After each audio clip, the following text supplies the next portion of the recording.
President Trump's most important mandate is to revive America's struggling economy. According to many economists, that can't be done under the terms of the Paris Climate Accord. There's a reason why we suffered the slowest economic growth of the post-war era under Barack Obama. Trump's proposed climate rule reconsideration nears public release. Trump rightly picks abundant energy and prosperity with Paris Agreement withdrawal. Michelle Obama reveals her husband wore same tux all 8 years in office. More bad deals and bad policies like this. President Obama bound America to the Paris Accord by executive fiat. He committed billions of dollars of taxes paid by American families to an international slush fund for third world countries and set his agencies loose to suppress American industry regardless of the costs imposed on working families. According to a Heritage Foundation analysis, adhering to the accords would destroy 400,000 American jobs and forfeit $2.5 trillion in lost productivity by 2035, lowering average family earnings by about $20,000. Astonishingly, by the EPA's own modeling, the accord would reduce global temperature increases by only 0.17 of 1 degree C by the end of the century if fully implemented. Its advocates have recently dismissed this inconvenient truth by explaining it would at least send a powerful signal. The cost of this powerful signal to average families is debilitating and has been keenly felt wherever these policies are practiced. European energy prices are more than twice as high as the United States, and their economies lag far behind even the anemic growth under Obama.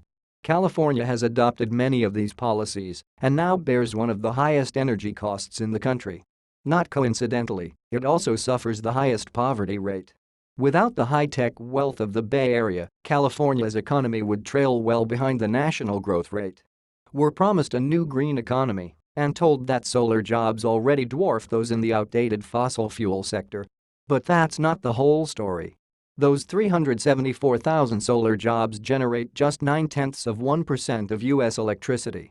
The 187,000 coal, oil and gas jobs produce 64.8%. As long as government coerces consumers to buy overpriced green products and forces taxpayers to fork over billions of dollars of subsidies to solar companies through higher utility and tax bills, solar jobs will flourish, but at the great expense of everyone else. The wide historical fluctuations in both CO2 atmospheric concentrations and global temperatures suggest that natural influences vastly outweigh the human causes of global warming.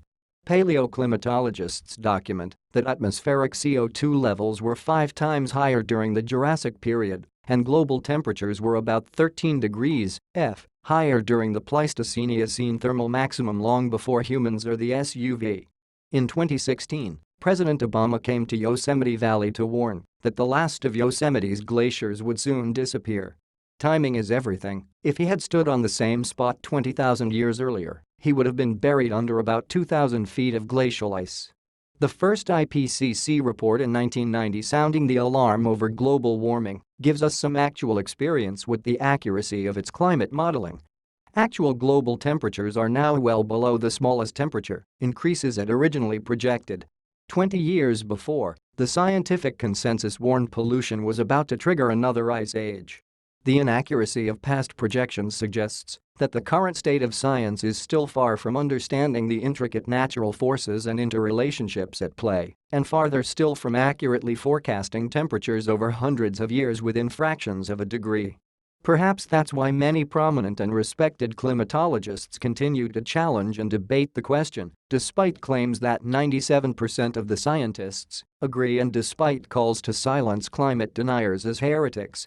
As the fable of the emperor's new clothes illustrates, nothing is more threatening to a flawed consensus than a single dissenter. Our politically incorrect president has just stepped forward from the crowd and pointed out the obvious.